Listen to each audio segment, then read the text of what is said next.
यकीनन तोखे यादि हूंदो त अॼु शबे बारात जी रात आहे। बेशक तोखे वो विसरी वियो हूंदो त अॼु तुंहिंजे आख़िरी मैसेज जो 40 बि आहे।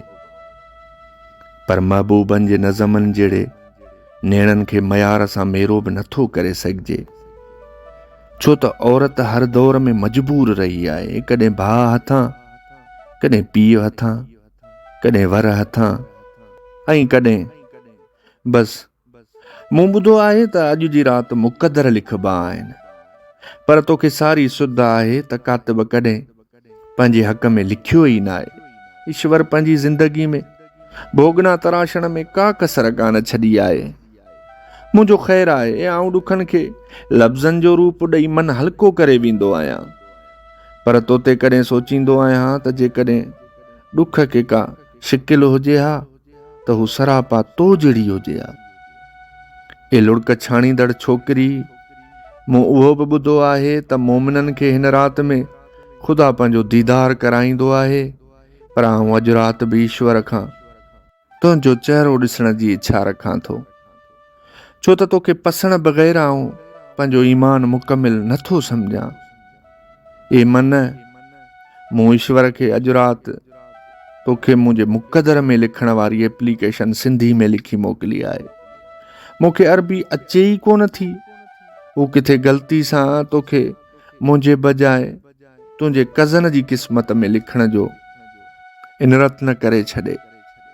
जे ईअं थियो त पोइ मां न रहंदुसि। ओ किनी माण्हू अॼु गीसियूं कंदे गुनाह बख़्शराए रहिया आहिनि। उहे जन्नत, ॿातर हूरूं, शराबन तहूरा जहिड़ियूं वॾियूं तमन्नाऊं रखी ख़ुदा खे मस्का हणण लाइ मस्जिदुनि में मसरूफ़ आहिनि।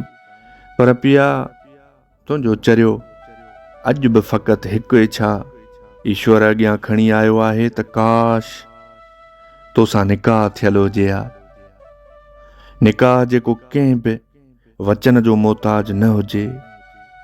मुंहिंजी सिंध हुजे जंहिंमें सुर्ग जहिड़ो हिकु मोहींदड़ ॻोठु हुजे, पंहिंजी कखावी जुगी हुजे, उन जी भरिसां सुख चैन जा ॿ वण हुजनि, पासे में सरस्वती नदी जो छोड़ हुजे, दीद जी पछाड़ी ताईं अण खुटंदड़ सावक, पखियुनि जा मुनफरिद नसुल हुजनि, गुलनि जा किरोड़े क़िस्म, हितां जूं थुॾियल हज़ारे हसरतूं हुते पाण वटि बखजण अचनि, पंहिंजो औलाद पंहिंजा खुमारियल ख्वाब हुजनि, जेके हिकु ॾिणु ज़रूर साबिया माणीनि, जिते प्रभात खां सानिया ताईं टहकनि जी बांग जो रियाज़ हुजे, जिते झिरकियूं चुमी फसुलनि में चुण चुगनि।